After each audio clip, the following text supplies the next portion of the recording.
When Ann Hutchinson's son, Mitchell, was diagnosed with Hodgkin's lymphoma, she said she was devastated. When he said that on the phone, I was like, and he said, well, we could begin to start chemotherapy. I said, chemotherapy, does that mean that Hodgkin's is cancer?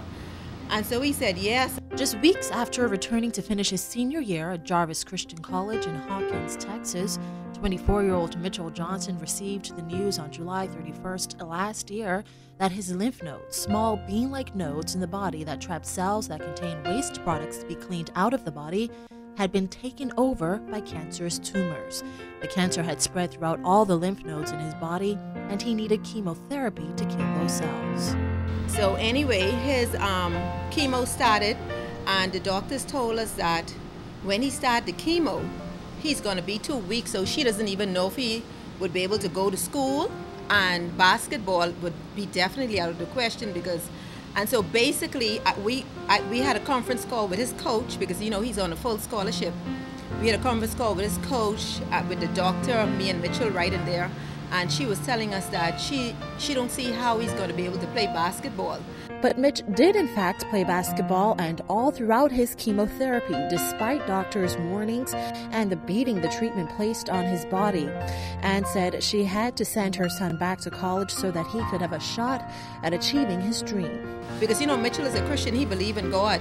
So while the doctor was talking to Mitchell, I did like this to him. That means let it go through one ass and come out to the next, because I know his dream was to play pro basketball. And she told him that, you know, his hair is, you know, because basically when you chemo, how your hair drop out, his resistance is going to be down. I want people who want cancer, who was diagnosed with cancer, to know the doctor doesn't have the last say. Everything that they tell you, you can listen to them, but just know that they don't have the last say, because basically everything that they told us, we listened, but it didn't happen for him. He took his school and they won the championship. For the first time in the school's history, would win the championship for the region while he's on chemo. And closer to his dream he got despite being laden with cancer. In fact, Mitch performed so well that he was also rated the number 10 athlete, just making the margin to be in the top 10 at his regional conference. Now Anne is heading to Kansas this week to watch her son play at the National Conference of Colleges, where she hopes her son will be scouted to play professionally. But this wasn't the first obstacle Mitch had to overcome to finally reach his dream. A few years ago, a car accident caused him to tear several ligaments in his knee. Doctors told him then, too, that he'd never play basketball again. He doesn't know anyone with that type of injury who's playing basketball right now. And so Mitchell started to cry on my shoulder, and I told him, I said, Mitchell, don't cry. I said, because you know what? God has the last say. The doctors are not going to decide whether you play basketball or not. And the blows didn't end there. Mitch and his mom then encountered financial problems. Mitchell is a walking miracle, because when he was diagnosed with cancer, his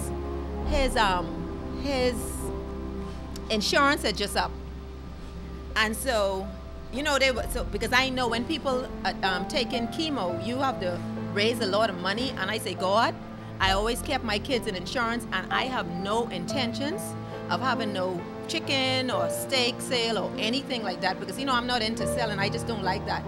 And so I say, God, I just believe in you to take care of his bill for me. And she called me up one day and she said, Miss Hutchinson, we got some help for Mitchell and you don't have to come up with any money. So he finished his chemo with all of his treatment with we don't even have a bill. Anne said she was fairly secretive about her son's struggle during the past several months because she wanted him to remain positive, even though at times it was very hard to do so. He says to me, Mommy, nobody knows. Oh, God, he said, Mommy, nobody knows what I went through.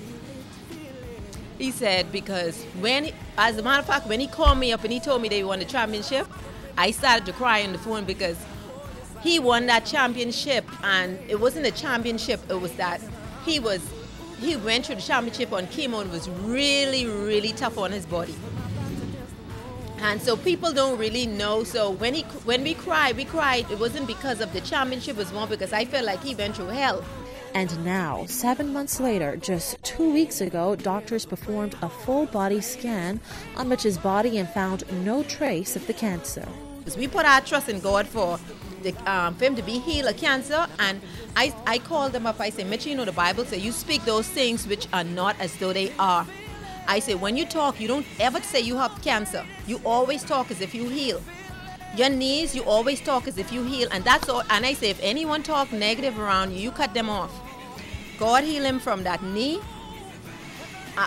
We don't have any bill with the medical. And he heal him with that Hodgkin's lymphoma. And not only on top of that, to play basketball and be in the 10 best in his region, and to take his school for the first time in the school history to the nationals.